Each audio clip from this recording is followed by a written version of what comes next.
ആഹാ, government ജോലിയൊക്കെ വിട്ടിപ്പം പശു വളർത്തലൊക്കെ ആയിട്ടും കൂടിയോ?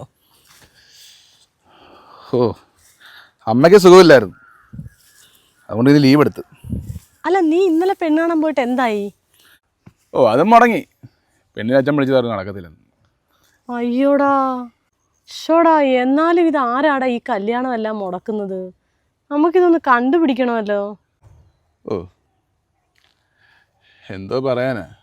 അയ്യോടാ, ഇത്രയും യോഗ്യനായ ഒരു ചെറുപ്പക്കാരൻ, പോരാത്തതിന് ഗവൺമെന്റ് ജോലി, ഒരു വീടും ഇത്ര ഏക്കർ പറമ്പും എല്ലാം കിടക്കുന്നു. നിന്റെ കല്യാണം എന്നാലും ആരായിരിക്കും ഇവിടെ ഈ മുടക്കുന്നേ? ഓ, എനിക്കറിയത്തില്ല ചേച്ചി. എനിക്ക് തലയ്ക്ക് ഭ്രാന്തെടുത്തിട്ട് പോയി. ഇത്രയും വയസ്സുമായി, എൻ്റെ പ്രായത്തിലുള്ളവരെല്ലാം കെട്ടി പിള്ളേരുമായി, വലിയ പിള്ളേർ, കെട്ടിക്കാൻ പ്രായമായ പിള്ളേരായി.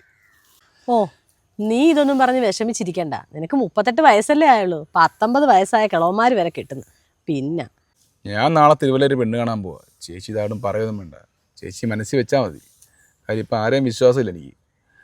പെണ്ണാണെങ്കിൽ 10-32 വയസ്സേ ഉള്ളൂ, വെളിയിലും കണ്ടിരുന്ന പഠിക്കുക. അപ്പോൾ എന്തായാലും നടന്നാലും നടന്നില്ലെങ്കിലും ഞാൻ ഇതോടെ നിർത്തുക.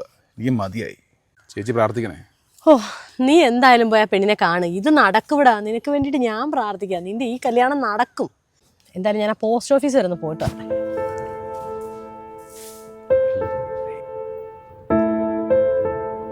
പ്രസന്നേ, മോളെ വിളിച്ചേ. മോളെ, അച്ഛൻ വിളിക്കുന്ന പയ്യന് വെള്ളം കൊണ്ട് കൊടുത്തേ.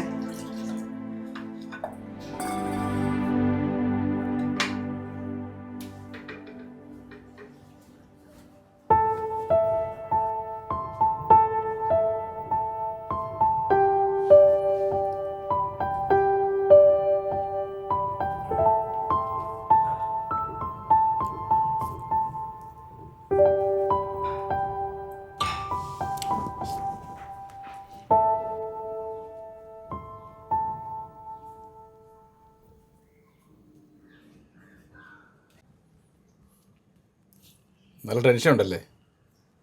അങ്ങനെ ടെൻഷനൊന്നുമില്ല. ഞാൻ പിന്നെ പഠിച്ചതും വളർന്നതും എല്ലാം ഛത്തീസ്ഗഡിലായിരുന്നു. കുറേ പെണ്ണ് കാണാൻ അങ്ങനെ വന്നു. പിന്നെ വെളിനാട്ടിൽ പഠിച്ചതാണെന്ന് പറഞ്ഞ് മലയാളം അത്ര നല്ലതായിട്ട് അറിയത്തില്ല. അപ്പോൾ ആ ഒരു ഇതിൻ്റെ കാരണം കൊണ്ട് കല്യാണം അങ്ങനെ മുടങ്ങിയിട്ടുണ്ട്.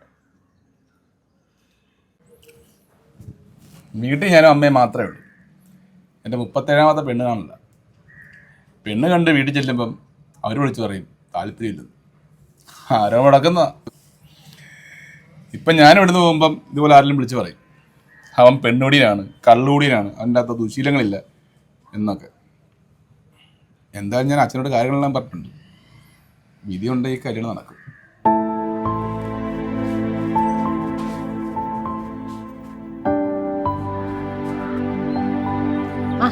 എടാ, ഞാൻ നിന്നെ ഇന്നലെ എത്ര വട്ടം വിളിച്ചു, നീ ഫോൺ എടുത്തില്ലല്ലോ. ഓ, ഞാൻ ഫോൺ ഓഫാക്കി വെച്ചേക്കാ ചേച്ചി. ഒരു സമാധാനമില്ല, ഒരു മൂഡില്ല. എടാ, ഇന്നലെ പെണ്ണ് കാണാൻ പോയിട്ട് എന്തായി? അത് പറഞ്ഞിട്ട് മുടക്കി. ആ പഴയ ഡയലോഗൊക്കെ തന്നെ. മുടക്കിയെന്നോ? അപ്പൊ അതും മുടങ്ങിയോ?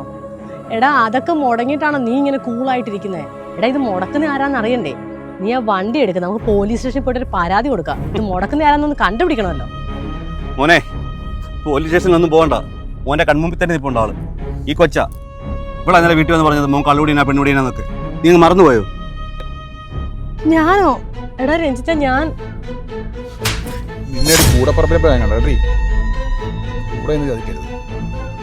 എല്ലാം നിന്നോടല്ലേ ഞാൻ പറഞ്ഞുള്ളൂ. എൻ്റെ മുന്നേ കണ്ടേക്കില്ല. ഓക്കോ കൊച്ചേ, കൊച്ചോടെ നീ എന്തേ? ഒരു കാര്യം പറയാനുണ്ട്. എൻ്റെ മോക്കെ ഇവനെ ഇഷ്ടമാണ്. ഞങ്ങൾ ഈ കല്യാണം നടത്തി കൊടുക്കും. ദൈവം തമ്പുരാ വിചാരിച്ച പോലും മുടക്കാൻ പറ്റത്തില്ല. പിന്നാണോ നീ ചെല്ലേ.